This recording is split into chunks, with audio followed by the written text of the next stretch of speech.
हे friends, स्वागत है आपको मेरे चैनल में।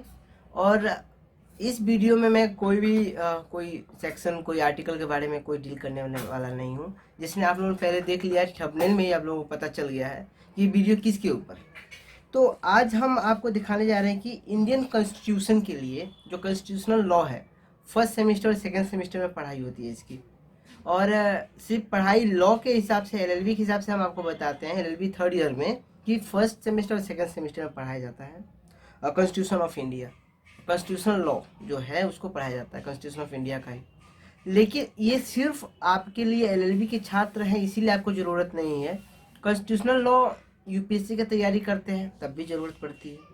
आप कोई जुडिशियल एग्जामिनेशन के लिए करते हैं तब भी ज़रूरत है।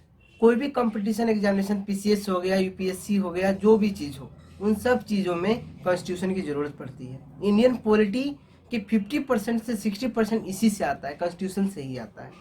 तो ये बहुत ही इम्पोर्टेंट एक सिलेबस है, एक सब्जेक्ट है। अगर आप कुछ भी नहीं करते हैं, आप सिर्फ पढ़ते हैं, सिर्फ आपको पढ़ने का शौक़ है तब भी ज़रूरत है, आप नहीं पढ़ने का शौक़ है तब भी ज़रूरत है। हमारे संविधान को हर व्यक्ति को जानना ज़रूरत है, ठीक है। तो आम किताब है ये, देखिए, the constitutional law of India, ठीक है। तो इसका JN पांडे का बुक है ये, ठीक। ये यहाँ पे उत्तर प्रदेश इलाहाबाद में इसका छपता है। और JN पांडे, ध्यान से देख लीजिए बुक का कलर। और JN पांडे का कॉन्स्टिट्यूशनल लॉ है किताब। और देखिए इस साइड से भी देखिए ऐसा है। तो इसका जो CLA जो है इसको छापती है। और CLA का फुल फॉर्म है सेंट्रल लॉ एजेंसी, ठीक है। तो सेंट्रल लॉ एजेंसी CLA हो गया, CLP हो गया, ये सब जो कुछ पब्लिकेशन होते हैं जो इसके लिए लॉ की किताब के लिए प्रमाणित होते हैं, जो लॉ की किताब ज़्यादातर निकालते हैं। तो वैसे ही देखिए JN पांडे का बुक जो मैंने ख़रीदा है, ये इलाहाबाद में मैंने इसको ख़रीदा हूँ। तो इसका दाम ऑब्वियसली थोड़ा कम है, कुछ परसेंटेज कम है। लेकिन इसका ओरिजिनल दाम जो है MRP रुपीज़ है 680 रुपीज़। इसका MRP दाम जो है 680 रुपीज़ है। और आप कहीं भी खरीदेंगे तो ये 10% 20% ऑफ ही रहता है। इलाहाबाद में आप इसको 40% ऑफ मिलता है ये, ठीक है।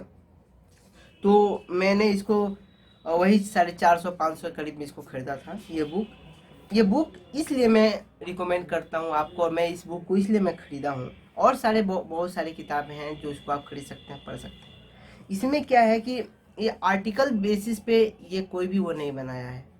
आर्टिकल बेसिस पे ये अपना टॉपिक नहीं रखा है, ये चैप्टर वाइज कर दिया है, ठीक है। तो आर्टिकल बेसिस और चैप्टर वाइज में बहुत अंतर हो जाता है। जैसे फंडामेंटल राइट्स हो, पार्ट 3 का फंडामेंटल राइट्स है। तो फंडामेंटल राइट्स के लिए ये जो आर्टिकल 12 और आर्टिकल 13 के लिए खुद अलग एक चैप्टर बना दिया है। फिर उसके आगे जो है फंडामेंटल राइट्स अलग अलग हैं, उनके लिए अलग अलग चैप्टर्स बने हुए हैं। तो ये बहुत अच्छा है। और ये क्या है कि हर एक आर्टिकल के नीचे कम से कम 10-15 केस लॉ के डिस्कशन किया गया है। तो इसलिए मैं इसको रिकमेंड करता हूँ इस बुक को, कि JN पांडे को इसलिए कर दिए क्योंकि सिर्फ आपको आर्टिकल क्या कहती है जानने से आपको कुछ नहीं लाभ है। आपको जानना है कि उस आर्टिकल के ऊपर में कौन कौन सा केसेस हो चुका है, कौन कौन सा केस में क्या कोर्ट ने कहा है, कौन सा केस कब आया। केस लॉ जानना जरूरी है। अगर आप लॉ के स्टूडेंट हैं तो आपको केस लॉ जानना जरूरी है। और case law, total case law इसमें, ठीक है। आपको मैं कहूँगा, मैं अलग से कॉन्स्टिट्यूशन का जो PDF है उसको मैं डाउनलोड कर लिया हूँ। PDF को डाउनलोड करके हार्ड कॉपी बनवा लिया हूँ। तो उसके साथ साथ इसकी ज़रूरत है, ठीक है। आप कहेंगे कि ये कॉन्स्टिट्यूशन की किताब है, तो नहीं, ये कॉन्स्टिट्यूशन की किताब नहीं है, कॉन्स्टिट्यूशन नहीं है, कॉन्स्टिट्यूशनल लॉ है ये, ठीक है। कि जो आर्टिकल हैं, आर्टिकल के साथ साथ जितने भी वो केस लॉज हैं उन सब के बारे में बताया गया है, कब अमेंडमेंट हुआ उन सब के बारे में बताया गया है, ठीक है। और ये टॉपिक वाइज बताया है। जैसे फंडामेंटल राइट्स जो आप किताब खरीदेंगे तो सिर्फ फंडामेंटल राइट्स के बारे में सीधा शुरू हो जाएगा 12 से लेकर के आगे जो है, ठीक है। लेकिन इसमें क्या है कि फंडामेंटल राइट्स का ओरिजिन कब हुआ, तो इन सब चीज़ों के बारे में, फंडामेंटल राइट्स की ज़रूरत क्या है, कब कब ये फंडामेंटल राइट्स अलग राइट से डिफर होता है, तो इन सब चीज़ों के बारे में एक मैं टॉपिक बता रहा हूँ, सिर्फ एक टॉपिक जो मैं देखा हूँ आज ही। तो यही है इसमें अंतर, ठीक है। आप JN पांडे का बुक लीजिए। डॉक्टर JN पांडे जो इलाहाबाद यूनिवर्सिटी के ये प्रोफेसर रहे हैं, और जगह बहुत सारे जगह के ये डिप्यूटी प्रोफेसर भी रहे हैं। तो आप इसको ज़रूर लीजिए। और मैं आपको ये हाईली रिकमेंड करूँगा, एक बार और देख लीजिए।